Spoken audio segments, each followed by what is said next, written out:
भाजपा हरियाणा की एक अहम बैठक चंडीगढ़ में आयोजित हुई, जिसमें प्रदेश के सभी जिला अध्यक्षों, संगठन के पदाधिकारी और कार्यकर्ता इस बैठक में उपस्थित हुए। इस बैठक को संबोधित हरियाणा के मुख्यमंत्री श्री नायब सिंह सैनी ने किया, जिसमें उन्होंने बताया कि सभी संगठन के पदाधिकारियों, जिला अध्यक्षों और कार्यकर्ताओं की ये जिम्मेवारी लगाई गई है कि संगठन को और ज़्यादा मजबूत करें और ज़्यादा से ज़्यादा संख्या में लोगों को भाजपा से जोड़ें। इस बैठक में की गई चर्चा के बारे में उन्होंने एक प्रेस वार्ता में बताया। इस मौके पर उनके साथ गुरुग्राम से जिला अध्यक्ष श्री कमल यादव भी मौजूद थे। ये कार्यकर्ताओं के दम के ऊपर ही सरकार आई है। आदरणीय मोदी जी और डबल इंजन सरकार की नीति है जो मजबूती से नीचे तक पहुंची है और उसकी चर्चा हमारे कार्यकर्ताओं ने घर घर जा कर के की है। उसका परिणाम है और उसको लेकर के अलग अलग जो जिम्मेवारी जिन कार्यकर्ताओं को जहाँ जहाँ दी गई थी उन सबसे बैठ करके बातचीत हो रही है। अभी हमारे कोर कमेटी के सभी पदाधिकारी थे, उनसे बातचीत हो रही थी, क्योंकि एक मेंबरशिप का बड़ा अभियान सदस्यता ग्रहण का चल रहा है।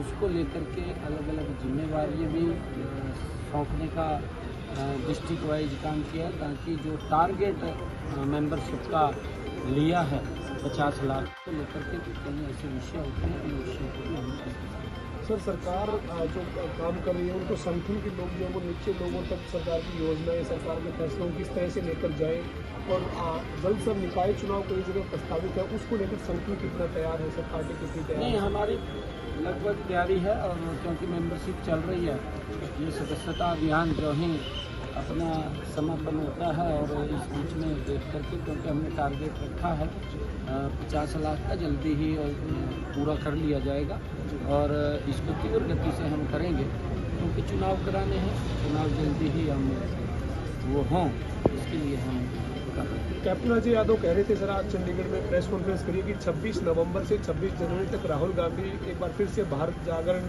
अभियान जोड़ो अभियान जो पहले था उनका भारत जोड़ो अभियान, उसको लेकर आगे बढ़ेंगे।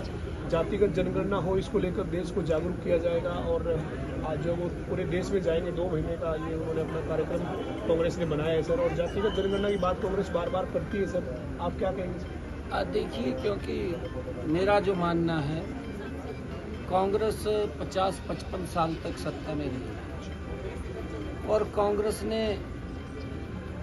जो अपेक्षाएं देश को कांग्रेस से थी वो पूरी नहीं कर पाई।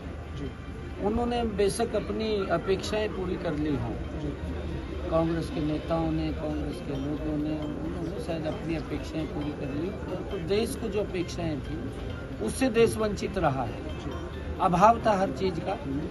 ये कैप्टन साहब को भी मैं तो आप सबसे कहूँगा कि आप सब जागरूक पत्रकार हैं, जब ये लोग इस प्रकार की बात करते हैं तो उनसे जरूर पूछना चाहिए।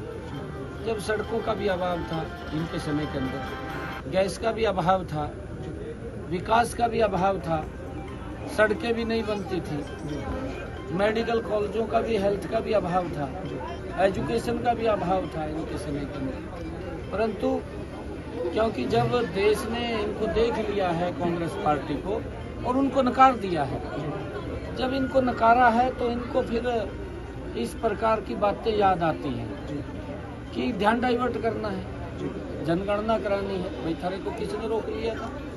55 साल तक रहे हैं और ये भी मंत्री थे उस सरकार में, आवाज उठानी चाहिए थी भाई जी जनगणना कराई जाए।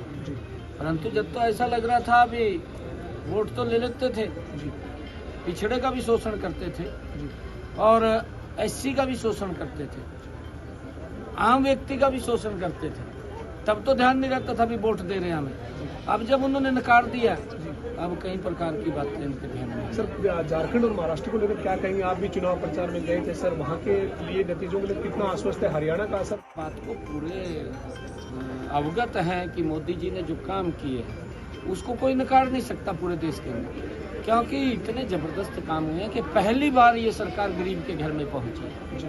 नहीं, आज तक तो गरीब तो देखता रहता था सरकार कहाँ है, दिखाई नहीं देती थी सरकार, परंतु अब गरीब व्यक्ति को ये लगने लगा है कि जब से मोदी जी 2014 से प्रधानमंत्री बने हैं कि एक्चुअल में गरीब की अगर किसी ने सुध ली है या गरीब के बारे में विचार किया है तो ये नरेंद्र मोदी डबल इंजन की सरकार ने विचार किया और उसका परिणाम है कि अंतिम छोर तक गरीब के घर तक योजना पहुंचाने का लाभ नरेंद्र मोदी की सरकार ने किया है।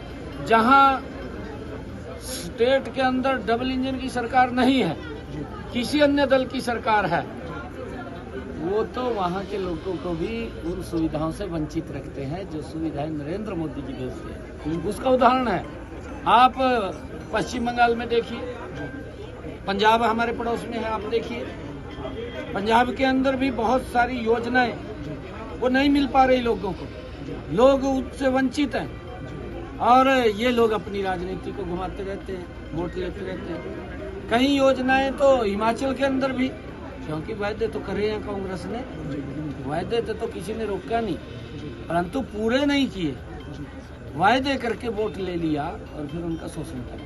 अब तो आप आश्वस्त हैं सर एनडीए? बिल्कुल, महाराष्ट्र के अंदर भी दूसरी बार बहुत बड़े मैंडेट के साथ आदरणीय नरेंद्र मोदी जी के नेतृत्व के अंदर एनडीए सरकार बन रही है, डबल इंजन की सरकार बन रही है। झारखंड में बन रही है, क्योंकि मैं जीरो ग्राउंड के ऊपर रहा, लोगों का एक बड़ा जोश, जो उत्साह, आम पब्लिक क्योंकि मोदी जी की नीतियों से बड़ा प्रभावित है और वहाँ पर जो 2.5 सालों के अंदर हमारी सरकार ने काम किए हैं वो ऐतिहासिक काम है, उसकी चर्चा आम व्यक्ति कर रहा है।